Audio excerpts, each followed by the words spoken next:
Hey yo, what up everybody? Thank you for tuning into my video, guys.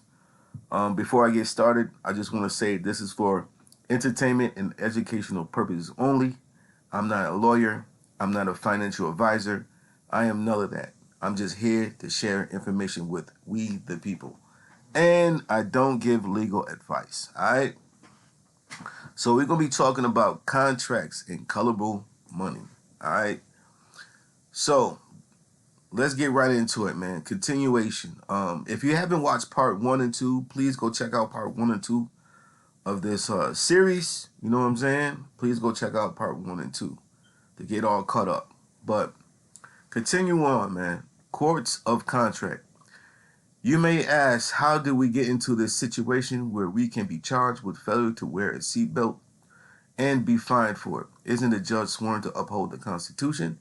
Yes, he is, but you must understand that the Constitution, Article 1, Section 10 gives us a limited right to contract, as long as we do not infringe on the life, liberty, and property of someone else. Contracts are enforceable, and the Constitution gives 2 jurisdictions where contracts can be enforced: equity and amity.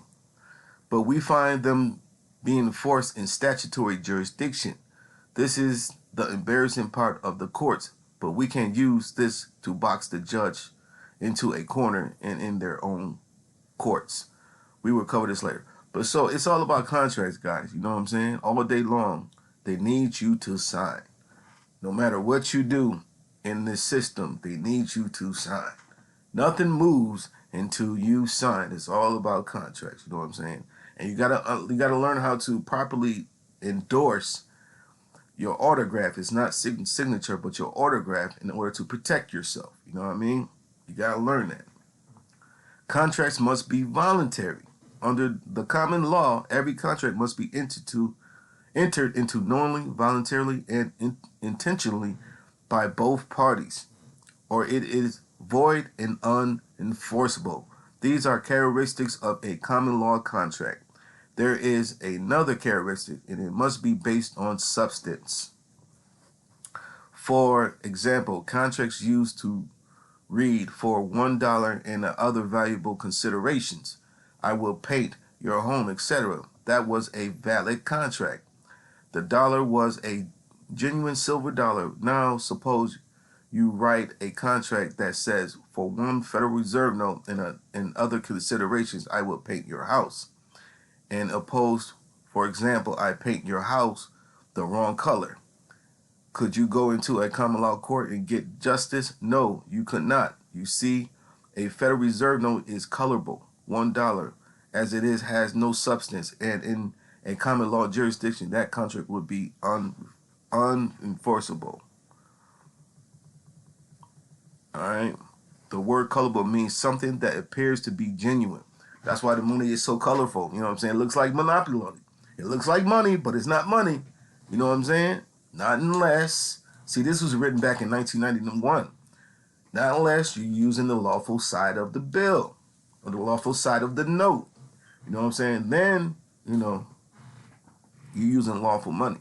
You know what I'm saying? It's a dual note. Everything is dual. Dual note. It's 2 of you. You know what I'm saying? It's 2 of everything. You know what I mean? In this system. The word colorable means something that appears to be genuine, but it's not. Maybe it looks like $1. Maybe it spins like $1. But if it is not redeemable for lawful money, which I'll cover that in the video, you should go check that out. Part 1 and part 2 about how to redeem a lawful money. It is colorable. If the Federal Reserve note is used in a contract, then the contract becomes a colorable contract. And you got colorable law. Everything is colorable. It seems to be law, but it's not really law. You know what I'm saying? It's just a mirror image of true law. And you guys can read that, stop and pause if you like. Now the Uniform Commercial Code. The government has set up a colorable law system to fit the colorable currency. It used to be called law merchant, or the law of redeemable instruments, because it dealt with paper which was redeemable in something of substance. But once Federal Reserve notes had become unredeemable, there had to be a system of law which was completely colorable for the start to finish. This system of law was codified as the Uniform Commercial Code and has been adopted in every state. This is colorable law and it is used in all courts. So you guys can finish reading that if you like. You know what I'm saying? It's all about contracting. It's all about colorable law, colorable money, colorable courts. You know what I'm saying? The judge sits on the bench. Bench means bank. You know what I'm saying? It's all banking, pretty much. It's all banking. You know what I'm saying? And once you get the understanding what's going on, it starts to make sense.